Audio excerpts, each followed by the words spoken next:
Let's move quickly to dilution. I was able to accompany you to a couple of cities about a year ago, and you talked about the benefits of dilution, besides the fact that it can make you more comfortable and if you're a little sensitive to a more caustic oil.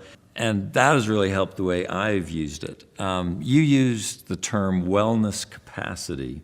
Can you explain what that is? The body has a finite capacity for metabolism. Anytime we introduce anything into the body, doesn't matter whether it's food or essential oils, it could be anything that we introduce to the body, it is going to need to be metabolized.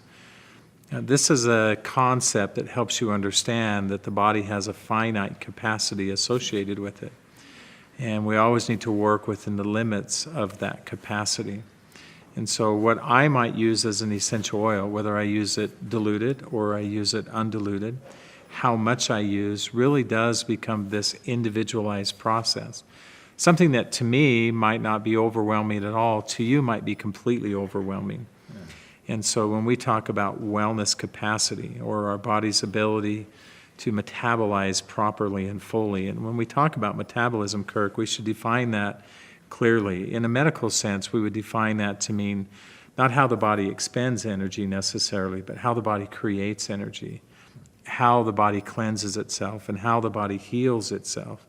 And so it's important that we not only support those processes through good nutrition and through lifestyle, but when we're using the essential oils, that we're careful not to detract from those processes. And that's why I speak a lot to, when we're using the essential oils, about understanding your own capacity, understanding how your body reacts and responds, understanding what your needs are, and not so much worrying about what your neighbor's doing or what some other person has said that they felt like you ought to do. There is a little bit of a learning curve with the essential oils. I think there's some constants. The constant is that we know that there's great safety. I'll give you a good example. In doTERRA, one of the things that I have responsibility for is, of course, all the adverse events that occur with the essential oils. And I'm really pleased that in the last several months we've sold tens of millions of bottles of essential oils, and yet any type of an unwanted response, I don't even use the word adverse, I use unwanted response. That can be everything from, gee, I just didn't like the way this oil smelled after all, to it didn't produce the outcome I wanted and I'm really not sure that it helped me. It can be any of those and everything in between, and we're at 0.0072%. That's negligible. Right. So we know a constant with doTERRA essential oils has been the safety, and we also know a constant has been the efficacy or the benefits that people receive, the potency of the essential oils. I think the variable comes into our own individual capacity, and I think we can misjudge that from time to time. Don't doubt yourself would be my message. Don't doubt your own ability to understand how your body is reacting and responding. And so this concept that I've introduced is about teaching people how to learn to be in tune with what their body needs, but more specifically, how they are reacting and responding. If you feel or sense something different, chances are you're probably correct. And you should pay attention to that, and you'll always work well within those limits, is what I found. There is this optimal range of usage of essential oils. And while that range may fluctuate, it may be different for me and it may be different for you, and so it sometimes is difficult to tell, well, exactly how much should I use.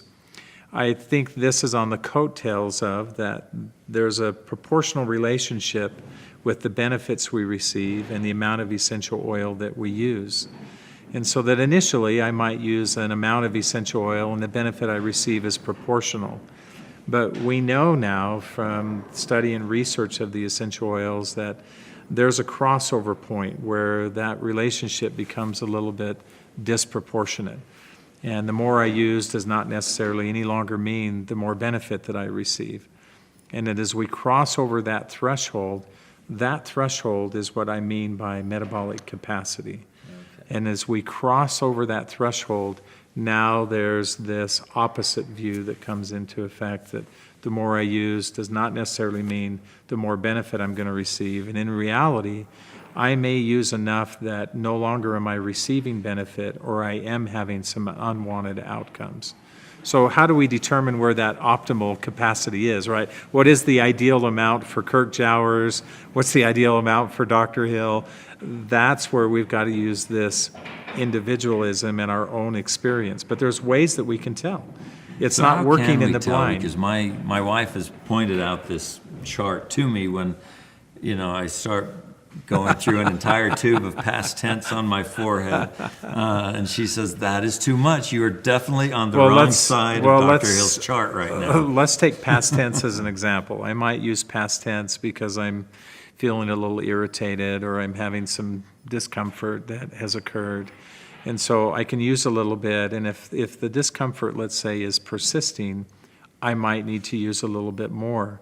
But there comes this point where, while I'm feeling good, and if your philosophy is like mine, sometimes if I'm feeling well, I feel like, well, then I could use more and I'll feel even better. Right. That may or may not be the case. And if we cross over that threshold, now we go from really feeling I felt well to now maybe I'm feeling a little bit irritated, I'm feeling a little bit agitated. And as I continue, then I might even start having some of those unwanted outcomes that I talked about earlier.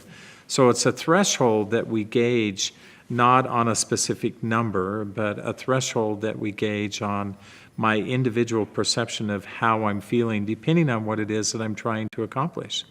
So if it's more energy, I can use a little bit more, I feel energized and I'm feeling really well and I feel good and I'm feeling like I've accomplished what I need to, but using more, once again, might begin to change some of those outcomes for me.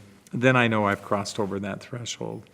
So it's going to be a variable that is a fairly constant thing. And while it sounds like it can become complex and difficult because, gosh, there's so many oils and there's so many ways to use the oils, in reality, it really isn't. There's this intuitive sense that comes with the oils, and I've really encouraged people to focus very heavily on that intuitive sense that they have.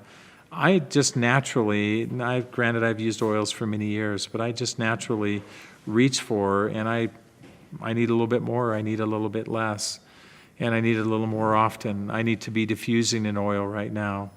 Let their own experience be their guide. And I think people will find that not only can they use oils safely, but they can use oils in ways that they didn't think that they could or that they would before.